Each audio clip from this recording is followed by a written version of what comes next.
ओम गुरुवे नमः। प्यारे हरिभक्तों, आज हम विषय ले रहे हैं युग परिवर्तन। कई बार आप कई ज्योतिषाचार्य आपके सम्मुख बोलते हैं कि युग परिवर्तन हो गया है। अब ये युग परिवर्तन वास्तव में है क्या? क्योंकि जब किसी चीज के बारे में जब तक गहराई से सोच ना करो तब तक उस विषय का ज्ञान किसी को होता नहीं है। लोग कहते हैं युग परिवर्तन क्या है, वो मैं आज आपको विस्तार रूप से बताना चाहूंगा। जब भार्गव ऋषि जी ने ज्योतिष शास्त्र की रचना की थी और ज्योतिष शास्त्र विज्ञान रूपी पुस्तक का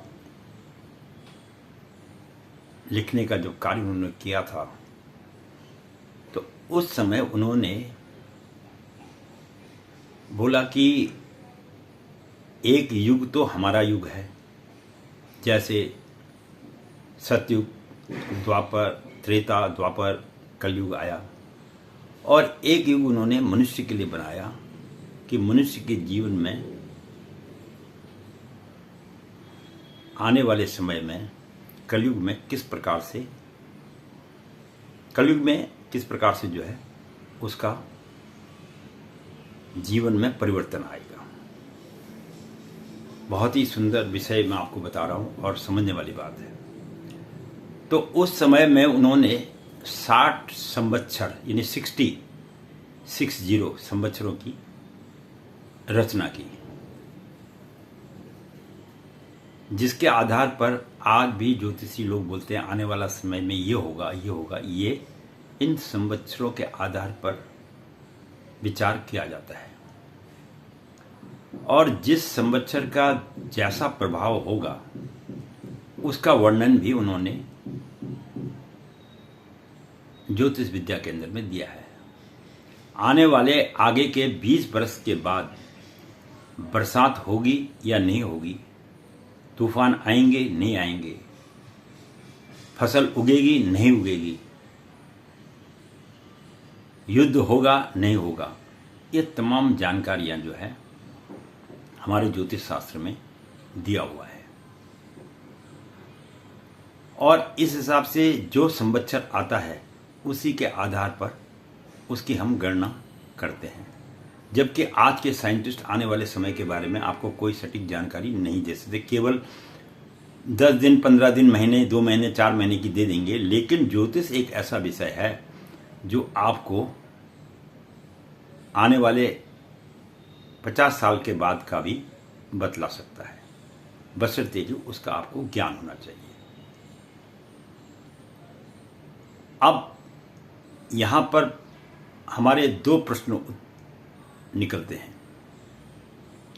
एक तो भृगु महाराज ने जो ज्योतिष शास्त्र लिखा है उसमें 60 संवत्सर बताए गए हैं, और दूसरा विक्रमादित्य जी के द्वारा भी 60 संवत्सरों का वर्णन किया हुआ है, यानी दोनों ने किया हुआ है। मैं विक्रमादित्य के बारे में आपको एक और अच्छी वीडियो दूंगा। तो उसके आधार पर आज जो है हमारे ज्योतिषाचार्य बोलते हैं कि आने वाला समय ऐसा रहेगा। तो उन्होंने जैसा संवत्सर आता है उसके स्वभाव के बारे में भी वर्णन किया हुआ है। इसलिए आप ये देखिए, जब जैसे जैसे संवत्सर बदलता रहता है वैसे वैसे मनुष्य के जीवन में परिवर्तन होते रहते हैं। क्योंकि एक समय था जब मनुष्य का जो शास्त्रों में लिखा हुआ है, विवाह के बारे में लिखा है कि जो कन्या है वो 16 वर्ष की हो और आदमी 25 वर्ष का हो तो उनका विवाह कर देना चाहिए। वो क्यों कहा? क्योंकि कन्या के अंदर में 16 वर्ष की उम्र में संपूर्ण ज्ञान की प्राप्ति हो जाती है, और वही ज्ञान मनुष्य के अंदर में, पुरुष के अंदर में 25 वर्ष में होता है। ये बहुत सटीक बात बता रहे हैं आप। लेकिन मैं ये नहीं कह रहा कि आज आप 16 वर्ष में, आप 5 वर्ष में, 10 वर्ष में शादी करो, ये बात नहीं है। मैं आपको शास्त्र संबंधी बात हूँ। तो 16 वर्ष में शादी कर दी जाती तो इससे क्या होता था? इससे 2 फायदे होते थे। क्योंकि कोई भी चीज़ अगर हमारे ऋषि मुनियों ने लिखा है तो उसके पीछे कोई ना कोई तथ्य जरूर है। तो अगर 16 वर्ष की उम्र में या 18 वर्ष की उम्र में अगर किसी कन्या का विवाह हो जाता है तो वह अपने पति के प्रति निष्ठावान रहती है, क्योंकि उसे इतना सोचने का समय नहीं होता है कि वह अपनी जो ज्ञान को है वो अपने पति को दे सके। और पति के अंदर में 25 साल इसलिए बोला गया है क्योंकि वह जब पढ़ लिखने के लिए जाता था और पढ़ने के बाद जो उसे संपूर्ण ज्ञान होता था जीवन का, वो पढ़ते पढ़ते उसे 25 वर्ष लग जाते थे। क्योंकि जब विद्या सीखने आदमी जाता है तो उसमें केवल ये नहीं होता है कि उन्होंने शास्त्र का ही ज्ञान करना, उसमें उन्हें हर तरह के ज्ञान का जो है अध्ययन कराया जाता है। स्त्री क्या है, पुरुष क्या है, बच्चे क्या हैं, परिवार क्या है, देश क्या है, समाज क्या है, ये तमाम शिक्षाएं जो है वह अपने शिक्षा के केंद्र से प्राप्त करता है। तो आज आपको मैंने ये जो बताया कि संवत्सर के हिसाब पर ही हम लोग जो है आने वाले भविष्य को जान लेते हैं। इसकी संपूर्ण जानकारी है हमारे ज्योतिष शास्त्र के अंदर में। अगर कोई आदमी ज्योतिष शास्त्र ठीक ढंग से जानता हो और उससे पूछा जाए कि आज से 25 वर्ष के बाद कब चंद्र ग्रहण और सूर्य ग्रहण लगेगा, तो वह आपको कैलकुलेशन करके तुरंत बता देगा और आगे का समय कैसा रहेगा उसके बारे में भी वो आपको बता देगा, बशर्ते कि उसको जानकारी होनी चाहिए। बाकी तुक्का मारने से जो है जानकारी नहीं होती है। मैंने आपको पहले बोला था कि 4 हस्तरेखाएं देखने से आदमी विद्वान प्रखंड नहीं बन जाता है, और 4 ज्योतिष के ग्रहों को पहचान लेने से आदमी ज्योतिषाचार्य नहीं बन जाता है। अगर ज्योतिष के विषय में, सूत्रों के विषय में बात करें तो 2-3 लाख वीडियो भी बना दिए जाए तो वो भी कम पड़ेंगी। केवल 9 ही ग्रह हैं, तब इनका इतना बड़ा विश्लेषण है। इतने सूत्र हैं इसके अंदर में कि इन सूत्रों को श्रवण करना बहुत मुश्किल कार्य है।